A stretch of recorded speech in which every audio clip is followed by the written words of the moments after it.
पति, पत्नी और नौकरानी। शीतल और अभिमन्यु की शादी को 5 साल हो चुके थे, लेकिन अभी तक उनका कोई बच्चा नहीं हुआ था।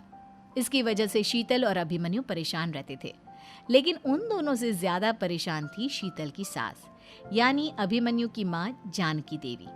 जानकी देवी चाहती थी कि जल्दी से जल्दी उनकी गोद में पोता या पोती आ जाए, और इसीलिए वो अपनी बहू शीतल को लेकर एक दिन हॉस्पिटल पहुंची। डॉक्टर मैडम, जरा ठीक से चेक करके बताइए ना। कई बड़े बड़े डॉक्टर को दिखाया है, लेकिन मेरी बहू माँ ही नहीं बन पाती। मैंने शीतल को बहुत अच्छे से चेकअप किया है। देखिए, बात यह है कि शीतल के अंदर माँ बनने की कैपेसिटी नहीं है। ये आप क्या कह रही हैं डॉक्टर साहब? कोई तो इलाज होगा ना, कोई दवाई दे दीजिए। देखिए, कुछ प्रॉब्लम ऐसी होती है जिनका कोई ट्रीटमेंट नहीं होता। आई एम सॉरी टू से, लेकिन शीतल कभी माँ नहीं बन सकती, क्योंकि उसके यूट्रस में अंदर से ही कुछ प्रॉब्लम है। घर आने के बाद क्या हुआ माँ? कहाँ लेकर गई थी आप शीतल को? अरे कहाँ लेकर जाती, डॉक्टर मैडम के पास ले गई थी, लेकिन तेरी बीवी तो कभी माँ बन ही नहीं सकती। मम्मी जी, इसमें मेरी क्या गलती?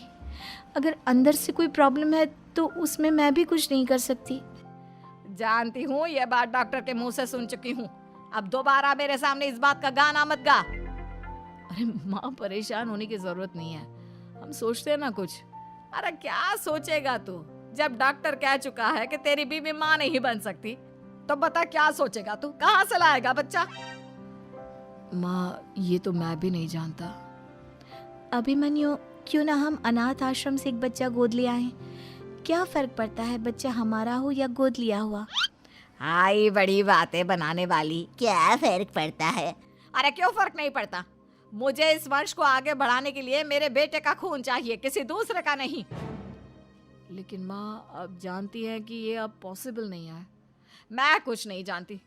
मैं किसी पराये की औलाद को इस घर में अपना पोता या पोती बन के बढ़ता हुआ नहीं देख सकती। मेरा वंश मेरे बेटे के खून से ही आगे बढ़ेगा। लेकिन मम्मी जी, ऐसा कैसे हो पाएगा? आप अच्छी तरह जानती है ना, मेरा और अभिमन्यु का बच्चा नहीं हो सकता। तो मैं अपने बेटे की दूसरी शादी करवाऊंगी, और अपनी दूसरी बीवी से ये मुझे बच्चा पैदा करके देगा। ये आप क्या कह रही हैं माँ? मैं किसी और से शादी नहीं करने वाला।